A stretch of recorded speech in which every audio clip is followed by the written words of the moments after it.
Welcome to your daily dose of theological German. I apologize for yesterday's video being so long, given how simple that sentence was. And so, by way of repentance, today we're going to try to get through 2 sentences from this Paul Tillich article, and we're going to try to do it in less than 3 minutes. So, really quick, just to point out, there's a couple of abstract nouns here. Die Wirklichkeit means reality, and Richtigkeit means truth or correctness or accuracy, something like that. We're not actually going to translate these articles, though, because in English we don't say the truth or the reality. We don't use articles in those cases, and so we'll just leave them untranslated. Ironically, though, this word here, Maßstab, has no article in German, and yet we're going to have to supply one, as you'll see, in English. But let's go ahead and start translating this sentence. So, reality is the measure of truth. And reality is one, or you might say there is only one reality.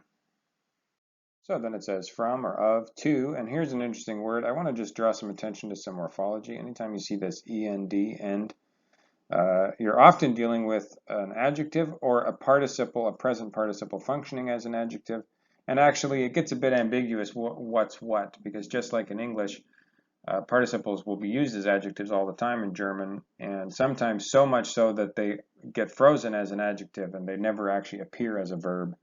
And so even though they kind of have the appearance of a participle, they're really just an adjective. So if you look up this word widersprechenden in your dictionary, you're going to find that it is an adjective.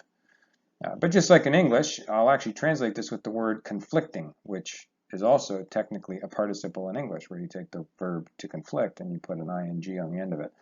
But there's not very many cases where conflicting is used verbally in English. I think it's mostly an adjective, just like it is here in German. So from two conflicting perspectives so this is going to be your modal auxiliary. It's the main verb. It's in second position there.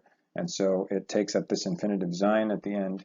Can be, and you're going to have to resupply that twice because it can be only one correct or both false. And so let's just go ahead and smooth that out, and we'll probably resupply that construction can be more than once. So let's do the whole 2 sentences together.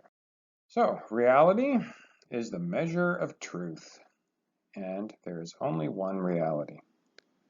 From 2 conflicting perspectives, only one can be correct, or both can be false.